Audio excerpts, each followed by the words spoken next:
দিয়ে থাকে, এই ফিডব্যাক নিয়েই পরবর্তীতে নিজের লেসনটাকে ডেভেলপ করে ক্লাস নেওয়া, এটা হচ্ছে ইফেক্টিভ মাইক্রো টিচিং এর কাজ। এখন এটার উপকারিতা কি কি, এই আমরা এই পয়েন্টগুলোর মধ্যেও কিন্তু উপকারিতা রয়েছে, তারপরেও আমরা স্পেসিফিক কিছু উপকারিতা দেখি। সেটা হচ্ছে শিক্ষকদের আত্মবিশ্বাস বৃদ্ধি করে। যখনই আপনি ক্লাস নেবেন এবং সেই ক্লাসটা আরো 5জন টিচার বা আরো 10জন টিচার দেখবে এবং দেখে তারা যখন ফিডব্যাক দিবে বা ফিডব্যাক যদি না দিতে পারে, যে না স্যার, অনেকে খুব ভালো ফিডব্যাক দেয়, স্যার আপনি ক্লাস খুব সুন্দর নেন, আপনি অনেক অসাধারণ, আপনার কাছ থেকে আমরা এই পয়েন্ট শিখেছি, বা আপনার ক্লাসটা সুন্দর, তখন দেখা যায় কি ওই টিচারের কনফিডেন্স লেভেলটা বাড়ে। কারণ আপনি যখন স্টুডেন্টদের ক্লাস নেওয়া আর টিচারদের ক্লাস নেওয়া কিন্তু এক না। সো টিচাররা যখন ভালো ফিডব্যাক দেয় তখন ওই টিচারদের যিনি ক্লাস নেন বা যিনি ক্লাস নিয়ে থাকেন ওনার কিন্তু কনফিডেন্সটা অনেক ভালো থাকে। পাঠদান পদ্ধতির গুণগত মান উন্নত করে। এখন এক এক টিচারের টিচিং মেথড কিন্তু এক এক রকম। তো এক এক টিচারের টিচিং মেথড এক এক রকম, যে কারণেই আপনি যদি ওই টিচিং মেথডটাকে পুরোপুরি ফলো করতে চান তাহলে আপনার শুধু নিজের বুদ্ধিতে সবকিছু করবেন ব্যাপারটা এমন না। আপনার উচিত হবে অন্য টিচারের পরামর্শ নিয়ে কিভাবে এই পাঠদানটাকে ইন্টারেস্টিং করা যায়। এক এক দেখবেন আপনার প্রতিষ্ঠানেই অনেক টিচার আছে সারাদিন খুব মুডে থাকে, মন খারাপ থাকে, আবার অনেক টিচার পাবেন খুবই মানে প্রাঞ্চল থাকে আর কি, মানে যারা খুব হাসি খুশি, খুবই সুমিষ্ট ভাষী টাইপের, অনেকের ফেভারিট টিচার। এরকম বিভিন্ন ক্যাটাগরির টিচার কিন্তু প্রতিষ্ঠানে থাকে।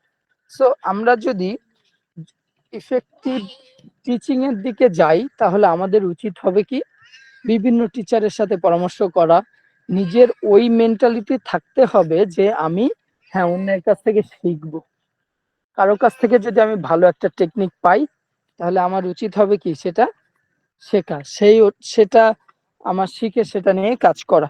সো এরকমটা যদি মন মানসিকতা থাকে তাহলে আমরা কিন্তু ভালো টিচার হতে পারবো। এছাড়া শিক্ষকদের দুর্বলতা চিহ্নিত করতে সাহায্য করে, যেটা বলছিলাম যে ফিডব্যাক দিয়ে যে আপনার কোনটা ভালো কোনটা খারাপ, সো যদি কোনো কিছু উইক পয়েন্ট থাকে সেটা তো টিচাররা করে দেয় এই মাইক্রো টিচিং এর মাধ্যমে। আপনারা কখনো ডেমো ক্লাস এই টার্মটার সাথে সম্পৃক্ত কেউ কোথাও দেখেছেন কিনা বা কেউ কোথাও ডেমো ক্লাস দিয়েছেন কিনা? কেউ কখনো এটা দিয়েছেন ডেমো ক্লাস বা এই টার্মটার সাথে সবাই মানে কেউ কি আছেন যিনি বলতে পারেন যে ডেমো ক্লাস বা এই টার্মটা সাথে রিলেটেড কিনা, বা আপনারা কেউ এর আগেও ডেমো ক্লাসের সাথে সম্পর্কিত কিনা, কেউ কখনো এটার সাথে ইনভলভ আছেন কিনা, ডেমো ক্লাস দিয়েছেন কিনা কোথাও, এরকম কেউ কি আছেন? হ্যালো, শুনতে পাচ্ছেন? জি স্যার। আচ্ছা, এরপরে খেয়াল করেন গঠনমূলক প্রতিক্রিয়ার মাধ্যমে উন্নত যে দক্ষতা উন্নয়নের সুযোগ দেয়। গঠনমূলক, আমি বলেছিলাম গঠনমূলক ফিডব্যাক, মানে যে ফিডব্যাকটা দিলে উপকারে আসে। আমি একজন ক্লাস নিচ্ছে, আমি বসে আছি পেছনে একজন টিচার, আমি তার ভুল ধরেই যাব বিষয়টা এমন না, ভুল ধরতে চাইলে সবারই ধরা যায়, বাট আমরা তো মানুষ, সবারই কম বেশি এক একজনের ক্লাস এক এক রকম হবে, এটাই স্বাভাবিক। ঠিক আছে, এখন হতে পারে আপনি ফিজিক্যাল এডুকেশন টিচার, আপনি শিখাচ্ছেন ফুটবলের থ্রোইন। এখন ধরেন আপনি ডেমো ক্লাস দিচ্ছেন ফুটবলের থ্রোইন, এখন থ্রোইনটা কিভাবে দিতে হয় আপনি ডেমো ক্লাসে সুন্দর করে দেখিয়ে দিলেন যে এটা প্রসেস, থ্রোইনের প্রসেসটা এরকম, থ্রোইনটা কখন হয়, কোন সিচুয়েশনে হয়, এবং প্রপার ওয়ে অফ থ্রোয়িংটা শেখালেন। শেখানোর পরে তাদেরকে প্র্যাকটিস করতে দিলেন, তখন তাদেরকে আপনি একটু সুপারভাইজ করলেন যে সবাই তো একরকম ভাবে করবে না, এক একজন ভিন্ন ভাবে করতে চাইবে, কেউ কেউ রং থ্রো করবে, হ্যাঁ, কেউ কেউ ফল্টি টেকনিক ইউজ করবে, আবার কেউ কেউ ভালো করবে। সো আপনি সুপারভিশন অ্যাজ এ টিচার যদি তাদেরকে সুপারভাইজ করেন যে তোমার এখানে ভালো হচ্ছে, বা তুমি এটা হাতটা আরেকটু এরকম করলে ভালো হবে, হ্যাঁ তোমার বলটা বেশি উপরে উঠে যাচ্ছে, একটু নিচ দিয়ে দিলে ভালো হবে, তোমার পায়ের পজিশনটা ঠিক হচ্ছে না, পা উঠে যাচ্ছে, পাটা ঠিকভাবে রাখা উচিত। হ্যাঁ, সো এই এই সুপারভিশন এবং কারেকশনের মাধ্যমে তারা স্টুডেন্টরা বেশি বেশি শিখতে পারবে। So, এইগুলা কিন্তু ভালো টিচারের ভালো টিচারের যখনই গুণাবলী, ভালো টিচারের গুণাবলী সেই স্টুডেন্টদেরকে ডিরেক্টলি, বিশেষ করে আমাদের ফিল্ডে ফিজিক্যাল এডুকেশনে কিন্তু স্টুডেন্টদের সাথে ডিরেক্ট কমিউনিকেশন হয়, স্কিল রিলেটেড কাজ হয় তাদেরকে শেখানোর ক্ষেত্রে। আপনি একটা বাচ্চার কোনো কিছু শিখাবেন, যে দৌড়ের টেকনিক শিখাচ্ছেন, সো আপনার টেকনিক ও যদি ভালো কাজে লাগাতে পারে তখনই আপনাকে খুব পছন্দ করবে, যে না স্যার যেটা বলেছে এটাই হয়েছে। আর আপনার টেকনিক যদি ওরা মানে কঠিন লাগে, বা আপনার টেকনিক যদি ওরা ফলো করতে না পারে, দেখবেন যে ভালো লাগবে না ওদের, ওরা যদি বুঝতে না পারে। বাট যদি সহজে বোঝে তাহলে কিন্তু ওরা খুব আগ্রহের সাথে আপনার কাছ থেকে শিখতে থাকবে। সো মাইক্রো টিচিং সাধারণত শিক্ষকদের প্রশিক্ষণ কেন্দ্রে ব্যবহৃত হয়, এবং এটি তাদের পেশাদার দক্ষতা বৃদ্ধির জন্য অত্যন্ত কার্যকর। তাহলে মাইক্রো টিচিং নিয়ে কারো কোনো কোশ্চেন আছে কিনা? মাইক্রো টিচিংটা কি বুঝতে পেরেছেন? হ্যালো। জি স্যার, পারছি। ওকে, আমাদের এই ফিজিক্যাল এডুকেশন টিচারদের অলওয়েজ দেখবেন যে আপনি বাচ্চাদের শেখানোর মধ্যেই আছে, অলওয়েজ আমরা পরীক্ষার মধ্যেই থাকি। কিভাবে পরীক্ষার মধ্যে থাকি? আপনি প্রতিষ্ঠানে যাবেন, আপনাকে ডিসিপ্লিন দেখতে হবে, আপনাকে অ্যাসেম্বলি কন্ডাক্ট করতে হবে। অ্যাসেম্বলি তো আপনি ভুলভাবে কন্ডাক্ট করতে পারবেন না, তাহলে আপনার পারফরমেন্স নিয়ে প্রশ্ন আসবে। আপনাকে ক্লাস নিতে হবে, বাচ্চাদেরকে বিভিন্ন গেম শেখাতে হবে। আপনি জীবনেও ক্রিকেট খেলেন নাই, আপনাকে ক্রিকেট শেখাতে হতে পারে। আপনি কখনোই ফুটবল খেলেন নাই, তারপরেও আপনাকে ফুটবল খেলাতে হতে পারে। এই জন্য যারা যারা যত বেশি গেমে ইনভলভ থাকে, যত বেশি এক্সট্রা কারিকুলার অ্যাক্টিভিটিস করে, তাদের জন্য খুবই ভালো হয়। অনেকে স্কাউটিং জীবনে করেন নাই, তারপরে স্কাউটিং এর দায়িত্ব নিতে হতে পারে। অনেকে বিএনসিসি করেন নাই, বিএনসিসি করতে হতে পারে। সো এই এখন সেই আপনার যদি সুযোগ আছে, আর আপনি যদি নিজেকে প্রমাণ করতে না পারেন যে না আপনি এটার সাথে ক্যাপাবল না, তখন আপনার পারফরমেন্স নিয়ে সবাই কোশ্চেন তুলবে, যে না আমরা যাকে নিয়েছি উনি ঠিকভাবে করতে পারেন না, স্টুডেন্টদের সাথে ডিল করতে পারেন না। সো আমাদের ফিজিক্যাল এডুকেশন টিচারদের চ্যালেঞ্জিংটা অনেক বেশি, কারণ কি আমাদের অ্যাক্টিভিটিস গুলো সবাই দেখে। আপনি একটা স্পোর্টস অর্গানাইজ করছেন, আপনার এই স্পোর্টসটা কিন্তু সবাই দেখবে, সবাই আপনার অ্যাক্টিভিটিস গুলো খেয়াল করবে। বাট একজন ম্যাথ টিচার ম্যাথ ক্লাস নিচ্ছে ক্লাসরুমে, তাকে কিন্তু সবাই ওই স্কুলের সবাই দেখছে না, ওই কলেজের সবাই দেখছে না। আপনি স্পোর্টস অর্গানাইজ করছেন মাঠে, একটা স্পেসিফিক প্রোগ্রামে আপনি অ্যাসেম্বলি করাচ্ছেন, সব স্টুডেন্ট আছে, সব টিচার আছে, প্রতিষ্ঠান প্রধান আছে, সবাই আপনাকে খেয়াল করছে যে আপনার অ্যাবিলিটি কেমন, আপনার কোয়ালিটিস কেমন। সো এটা কিন্তু অন্যদের ক্ষেত্রে এটা হয় না, বাট ফিজিক্যাল এডুকেশন টিচাররা বললাম যে অল টাইম তারা পরীক্ষার মধ্যেই থাকে। এখন আমরা একটু সিমুলেশন সম্পর্কে আলোচনা করি। সিমুলেশনটা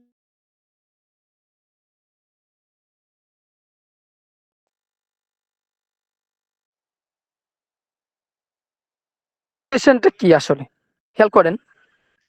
সিমুলেশন সিমুলেশন একটি পদ্ধতি বা প্রক্রিয়া। হ্যালো, শুনতে পাচ্ছেন? হ্যালো। জি, শোনা যাচ্ছে।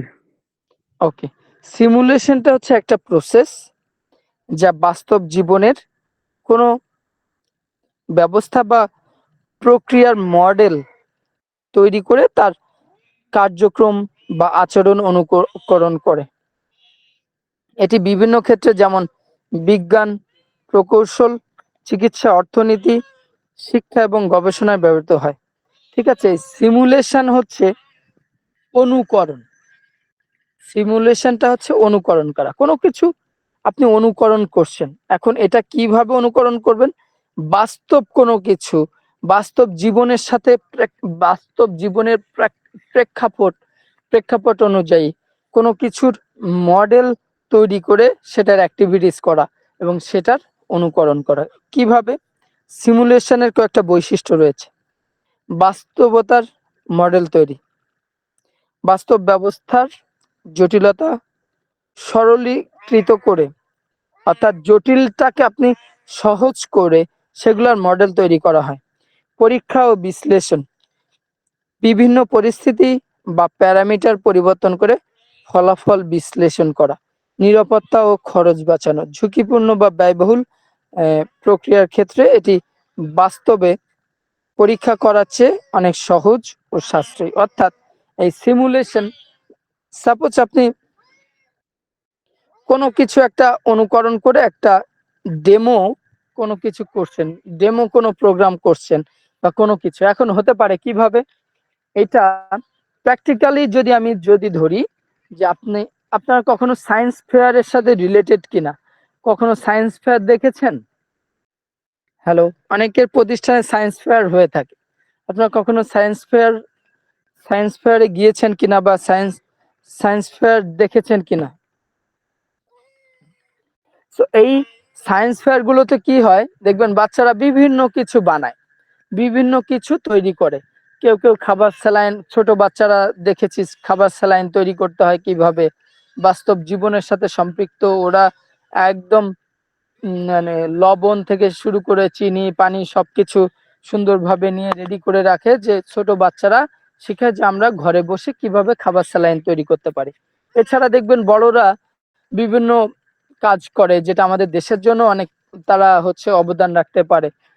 আমি একটা প্রজেক্টে গিয়েছিলাম একটা জাপানিজ ইসে, সো ওখানে দেখেছি বাচ্চারা এমন রেল লাইনের একটা পাত বানিয়েছে আর্টিফিশিয়াল ভাবে, ওই ক্লাসরুমে তারা প্রেজেন্টেশন দিচ্ছে, যেখানে আপনি একটা ট্রেনের শব্দ, ট্রেন আসার আগে ওই লাইনগুলাতে সাউন্ড বাজবে, সেই সাথে সাথে আলো জ্বলে উঠবে।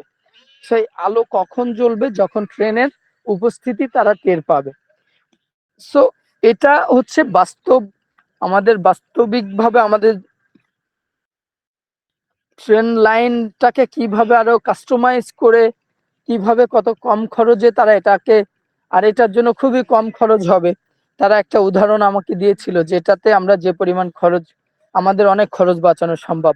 রেলওয়ের যে আমাদের ফাংশন গুলা রয়েছে এখানে আমরা অনেক খরচ বাঁচাতে পারি। সেরকম ভাবে দেখবেন যে অনেকে সায়েন্স ফেয়ারে অনেক কিছু প্রেজেন্টেশন দেয়, অনেক বিভিন্ন কেউ কেউ আর্টিফিশিয়াল ইন্টেলিজেন্সেরই করে, কেউ কেউ আইসিটির বিভিন্ন অ্যাক্টিভিটিস করে থাকে। সো এইগুলা কাইন্ড অফ সিমুলেশন, ঠিক আছে? এখানে বিভিন্ন পরিস্থিতি এবং বিভিন্ন কোনো কিছু, যে এরকম দেখবেন অনেকে গ্রিন সিটি বা ড্রিম সিটি বিভিন্ন নিয়ে কাজ করে, যে একটা স্বপ্নের শহর কেমন হওয়া উচিত, সেখানে শুধুই কি দালান কোঠা থাকবে, নাকি সেখানে আরো অন্যান্য গাছগাছালি থাকা উচিত, সেখানে পুকুর থাকা উচিত, সেখানে লেক থাকা উচিত, সেখানে মাঠ থাকা উচিত, মানে তারপরে কি কি জিনিসটার চাহিদা আমাদের, যেখানে মানুষ খুব স্বাচ্ছন্দ্যে লাইফ লিড করতে পারে, এরকম ড্রিম সিটি কেমন হওয়া উচিত, সেখানে কেউ বায়ু দূষণ হবে না, শব্দ দূষণ হবে না, ঠিক আছে, এরকম পানি দূষণ হবে না, এই টাইপের কোনো অ্যাক্টিভিটিস হবে না, পরিষ্কার পরিচ্ছন্ন একটা শহর সবারই চায়। তো এরকম দেখবেন বিভিন্ন প্রোগ্রামে যদি আপনারা যান, বিভিন্ন প্রতিষ্ঠানের সায়েন্স ফেয়ার গুলোতে গেলে এই টাইপের অনেক বুঝতে পারবেন। এইগুলাও কাইন্ড অফ সিমুলেশন। এখন সিমুলেশনের কয়েকটা প্রকার রয়েছে: ভৌত সিমুলেশন, ডিজিটাল সিমুলেশন, গেম ভিত্তিক সিমুলেশন, এজেন্ট ভিত্তিক সিমুলেশন। এখন এই ভৌত সিমুলেশন বাস্তব জীবনের সরঞ্জাম বা মডেলের মাধ্যমে অনুকরণ, যেমন ফ্লাইট সিমুলেটর, বাস্তব জীবনের সরঞ্জাম বা মডেলের মাধ্যমে অনুকরণ। ডিজিটাল সিমুলেশনটা কি? কম্পিউটারের সাহায্যে ভার্চুয়াল মডেল তৈরি, যেমন তাপগতিবিদ্যার সিমুলেশন। গেম ভিত্তিক সিমুলেশন, আপনাদের যেটার প্রকারভেদ এইগুলা ইম্পর্টেন্ট না আপনাদের জন্য, সিমুলেশনটা কি জিনিস এটা আপনাদের জানা দরকার, বাট আমরা যেহেতু পড়ছি আমাদের এই ডিটেলটা পড়া উচিত। তাপগতিবিদ্যার সিমুলেশন। গেম ভিত্তিক সিমুলেশনটা কেমন? শেখানোর বা দক্ষতা উন্নয়নের জন্য গেমের আদলে তৈরি, যেমন ব্যবসায়িক গেম, যেমনটা আমাদের কম্পিউটারে অনেক গেম আছে না, সে গেম আপনারা ভাইস সিটি বা এই যে বাইকের অনেকগুলা গেম আছে, কার রেসিং এর অনেকগুলা গেম আছে। So এইগুলা কিন্তু ওই মনে হয় না যে আমরা রোডে চালাচ্ছি, বিভিন্ন রোডে যাচ্ছি, ট্রাফিক পুলিশ সে সিগন্যাল যদি আমরা ভেঙে ফেলি তখন আবার পানিশমেন্টের জন্য পুলিশ তাড়া করে। সেইগুলোও কিন্তু মানে বাস্তব জীবনটাকে অনুকরণ করে এই টাইপের গেমগুলো আবিষ্কার করে থাকে। সেটাও সিমুলেশনের একটা পার্ট। এটা গেম ভিত্তিক সিমুলেশন বলছে। এজেন্ট ভিত্তিক সিমুলেশন ব্যক্তিগত সত্তা বা এজেন্টের আচরণ অনুসরণ ফলাফল তৈরি। ঠিক আছে, ব্যক্তিগত সত্তা বা এজেন্টের আচরণ অনুসারে ফলাফল তৈরি, এটা হচ্ছে এজেন্ট ভিত্তিক সিমুলেশন। সো আমরা এতক্ষণ মাইক্রো টিচিং এবং সিমুলেশন নিয়ে আলোচনা করলাম।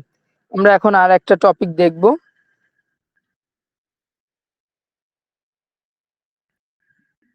হ্যালো, সবাই শুনতে পাচ্ছেন? জি জি। জি স্যার, শুনতে পাচ্ছি। লম্বা সময় আলোচনা হচ্ছে, আর যেহেতু ফোনের মাধ্যমে হচ্ছে হয়তো অনেকের কষ্ট হয়ে যাচ্ছে।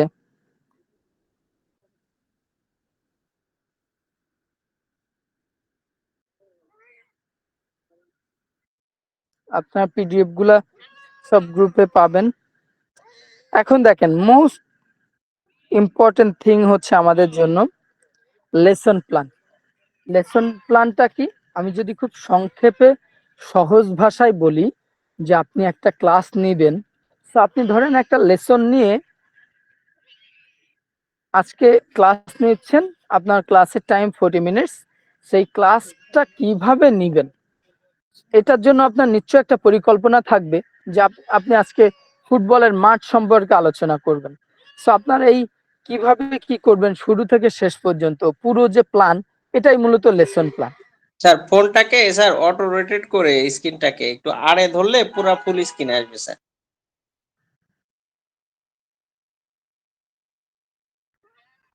লেখাটা, তাই তো? জি জি জি জি, মানে আমরা যেরকম ল্যান্ডস্কেপ মোড করি না। হ্যাঁ। জি, বুঝতে পেরেছি।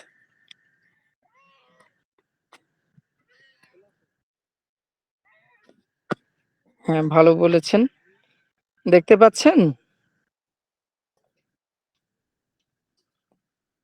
জি স্যার, হ্যালো। দেখতে পাচ্ছি। বড় করে মোটা করে ও, দেখা যাচ্ছে।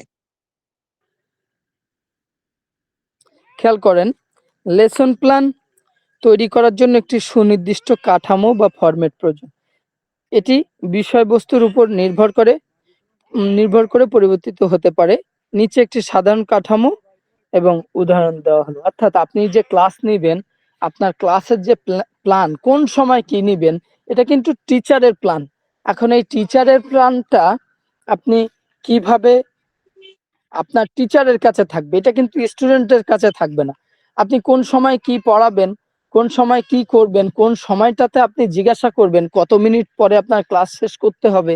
সো আপনার তো ওই টাইম অনুযায়ী পুরোপুরি প্ল্যানটা করতে হবে। এখন এটা কিন্তু শখ আকারে করা যায়, আবার অনেকে শর্টকাটে অনেক প্ল্যান করে রাখে, ডায়েরিতে, হতে পারে কোনো কাগজে, কোনো চিরকুটে, এরকমও হয়। সো এটা বিভিন্ন ভাবে হয়। আমি আপনাদের একটা ফরম্যাট দিব, পরবর্তীতে আমি একটা ফরম্যাট দিব, আপনারা ওই ফরম্যাটটা দেখলে বুঝতে পারবেন। যে ফরম্যাট দেখলে যেটা হবে, ওই ফরম্যাটের বিভিন্ন চেঞ্জ আসে। এক এক প্রতিষ্ঠানে এক এক রকম লেসন প্ল্যান ফলো করে, এক এক জায়গায় এক এক রকম তা চলে। সো আমরা একটু দেখি মূলত কি কি থাকে লেসন প্ল্যান।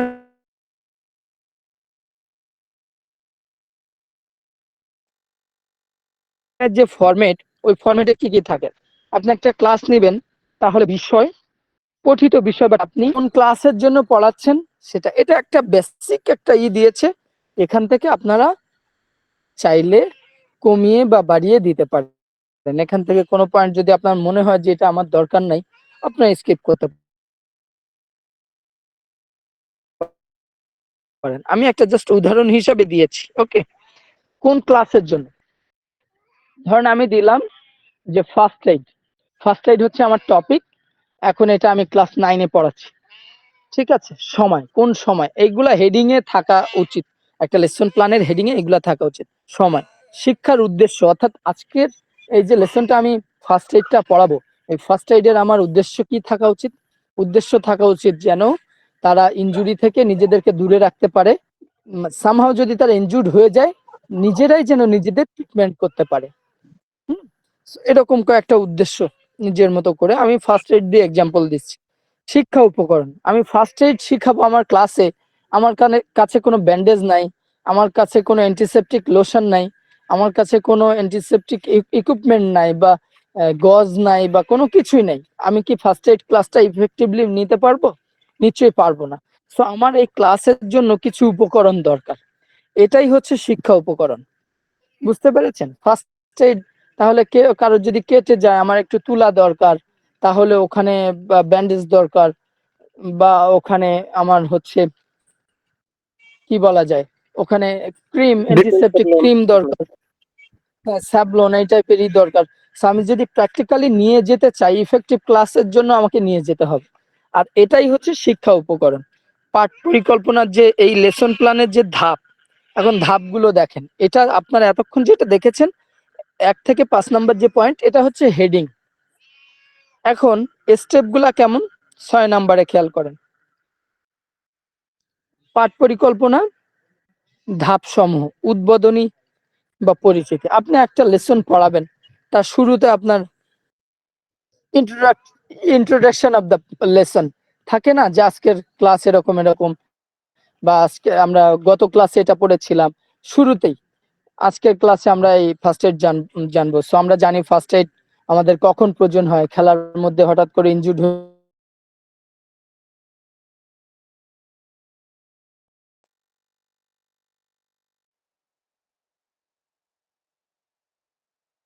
হয়ে গেলে লাগে। শুধুমাত্র খেলাধুলার ক্ষেত্রে না, আমরা ব্যক্তিগত জীবনে মানুষের চলাফেরার ক্ষেত্রে অনেক সময় আহত হই, একটু জানার চেষ্টা করবো। এরপরে আপনার মূল পাঠ, মেইন যে লেসন, মেইন যে ডিসক্রিপশন, মেইন যে ডিসকাশন, মেইন আলোচনা, সেটা হচ্ছে এই প্রধান বিষয়বস্তু শেখানো ধাপ, অর্থাৎ এটা হচ্ছে মেইন পার্ট। প্রথমে আপনি যখন স্টুডেন্টদের একটা ক্লাসে ঢুকবেন, তখন কি করবেন? ঢুকে কি ক্লাস শুরু করে দিবেন? আর ঢুকে ক্লাস শুরু হয়, বাট ক্লাসটা শুরু হয় কোথা থেকে? আপনি একটা ক্লাসে ঢুকলেন, আপনি টিচার, আপনি স্টুডেন্টদেরকে সালাম দিলেন, বা গুড মর্নিং, গুড আফটারনুন যেটাই বললেন, সবার সাথে গ্রিটিংস দিলেন। গ্রিটিংস দেওয়ার পরে তাদের অবস্থা জানার পরে, তাদের কে কেমন আছে, কোথায় সবাই ভালো আছে, তারপরে সবার সাথে একটা কুশল বিনিময় যেটা আমরা বলি, এরকম করার পরেই না আমরা ক্লাস শুরু করি, তাই না? সো ওটার পরে আমরা মেইন পার্টে কি সরাসরি যাই, যে আমরা ফার্স্ট এইড খুবই গুরুত্বপূর্ণ বিষয়, এটা ওটা ওটা আমরা সরাসরি কি লেসনে যাই? না, আমরা ওটা সম্পর্কে একটা ভূমিকা বলি। এই ভূমিকাটাই হচ্ছে পরিচিতি বা উদ্বোধনী যে লেকচার, হ্যাঁ স্টার্টিং লেকচার। ঠিক আছে, এরপরে মেন পার্টে আমরা যাই। মেন পার্টটা বেশ একটা লম্বা সময়, 15 থেকে 20 মিনিটের মতো ডিসকাশন চলে। তারপরে ব্যক্তিগত বা গোষ্ঠীগত কাজ, সেটা কিভাবে, আমি আপনাদেরকে এটার ইংরেজিও ফরম্যাট দিব, বাংলাও চাইলে আমি বাংলা দিব একটা ফরম্যাট তৈরি করে। ঠিক আছে, শিক্ষার্থীদের অনুশীলনের জন্য কার্যক্রম, তাদের প্র্যাকটিসের জন্য আপনি কোনো কিছু দিতে পারেন, যে একজনকে ডেমো বানাতে পারেন। আমাদের মনে আছে কিনা যে প্র্যাকটিক্যাল ক্লাসে আমরা যেটা করেছিলাম, যে কেউ ব্যথা পেয়েছে, এখন তাকে কিভাবে ট্রিটমেন্ট করবেন, মাঠ থেকে কিভাবে বাইরে নিয়ে যাবেন, বা কেউ হঠাৎ করে কেটে গিয়েছে, ওই জায়গাটা কিভাবে ট্রিটমেন্ট করবেন, এরকম আর কি। সো ওদেরকে আপনি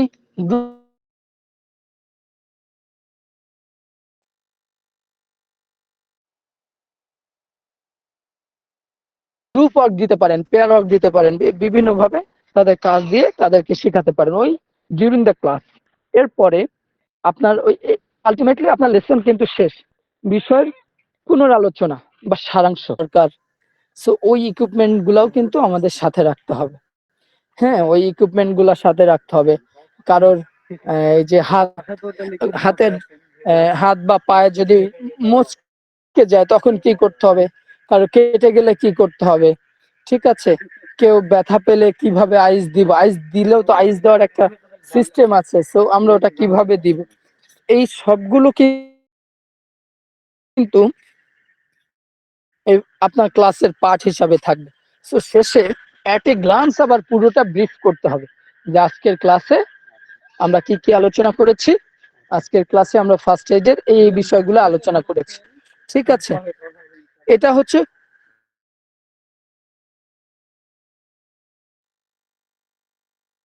সারাংশ বা হাইলাইট যেটাকে আমরা বলি। এরপরে মূল্যায়নও করতে পারেন। মূল্যায়ন কিভাবে করতে পারেন সেটা আমি প্রথমে দিকে লেকচারে বলেছিলাম যে মূল্যায়নটা আপনি করতে পারেন লেসন শেষ, ক্লাস শেষ, আর মনে করেন 2 মিনিট বাকি আছে, আপনি দুজন স্টুডেন্টদেরকে জিজ্ঞাসা করলেন, বলো তো ফার্স্ট এড বক্সে কি কি থাকা উচিত, আমাদের ফার্স্ট এড বক্সে কি কি রাখা উচিত, এভাবে। বা আপনি বলতে পারেন যে কারোর হঠাৎ করে অ্যাঙ্কেল টুইস্ট হয়েছে, তো তার ওই ওই সময় কি করা উচিত, বা আমরা যদি কাউকে আইস থেরাপি দিই তাহলে সে আইসটা কিভাবে দেওয়া উচিত। এরকম এই যে সিস্টেমগুলো, এইগুলা আমরা স্টুডেন্টদেরকে যখন জিজ্ঞাসা করব তখন কিন্তু আমাদের একটা ইভালুয়েশন হয়ে যাবে। ইভেন আমরা বুঝতে পারবো যে আমার ক্লাসটা ইফেক্টিভ হয়েছে কিনা, আমার ক্লাসটা সবাই বুঝতে পেরেছে কিনা। ঠিক আছে, এখানে উদাহরণস্বরূপ একটা লেসন দেওয়া আছে বাংলার। হ্যাঁ, প্রথম ফার্স্ট পার্ট ছিল 5 মিনিটসের। ঠিক আছে, তারপরে মেইন পার্ট ছিল 15 মিনিটের, গ্রুপ ওয়ার্ক ছিল 10 মিনিটের, আর কনক্লুশন যেটা শেষে ছিল 5 মিনিট, এবং মূল্যায়নের জন্য আরো 5 মিনিট, এই 40 মিনিটস। এটা হচ্ছে একটা প্ল্যান। এখন এটা ছক আকারেও এটার ফরম্যাট পাওয়া যায় বিভিন্ন জায়গাতে, আপনারা অনলাইনে সার্চ দিলেও বিভিন্ন টাইপের ফরম্যাট পাবেন। আমি আপনাদেরকে ফরম্যাট দিয়ে দিব, আপনাদের কষ্ট করা লাগবে না। আপনারা এই ফরম্যাটটা নিয়ে যদি নিজেরা আগে থেকেই এটার সাথে পরিচিত থাকেন, আপনাদের ক্লাস নিতে ইন ফিউচার কোনো জায়গাতে ডেমো ক্লাস দিতে বা ক্লাস নিতেও আপনাদের জন্য সুবিধা হবে। আপনারা ভবিষ্যতে যখন বিভিন্ন জায়গাতে ক্লাস নেবেন, বা এখনো অনেকে ক্লাস নেন, অনেকে হয়তো জানেন, আবার অনেকে জানেন না, বাট যারা জানেন না তাদের জন্য কাজে দিবে যে আপনি যদি 40 মিনিটের ক্লাস থাকে, এই 40 মিনিটটা কিভাবে ভাগ করবেন। আপনি শুরুটাই কি 20 মিনিট সবার সাথে মানে ইন্ট্রোডাকশনেই চলে যাবে, সবার সাথে ভালো মন্দ জিজ্ঞাসা করে 20 মিনিট চলে যাবে আর বাকি 20 মিনিট পড়াবেন, ব্যাপারটা এরকম হবে না। নিশ্চয়ই এটার স্ট্যান্ডার্ড একটা ওয়ে আছে, স্ট্যান্ডার্ড কিছু প্রসিডিউর আছে, সেগুলা যদি আমরা মেনটেন করি তাহলে আমরা ইফেক্টিভ ভাবে আমাদের ক্লাস নিতে পারবো। তাহলে এই লেসন প্ল্যানটা কি বুঝতে পেরেছেন সবাই? পাঠ পরিকল্পনা। জি স্যার, বুঝতে হ্যালো, পেরেছি। এটা নিয়ে কোনো অসুবিধা আছে বা বুঝতে কোনো অসুবিধা আছে কিনা?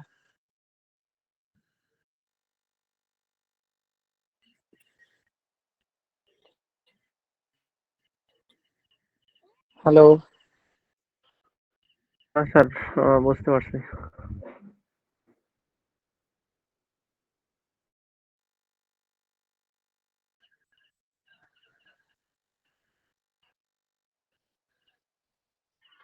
আচ্ছা, আশা করি সবাই বুঝতে পেরেছেন। এরপরেও যদি কোনো সমস্যা আমাকে জানাবেন, আমি হেল্প করবো, আর আমি আপনাদেরকে লেসন প্ল্যানটা দিয়ে দিব।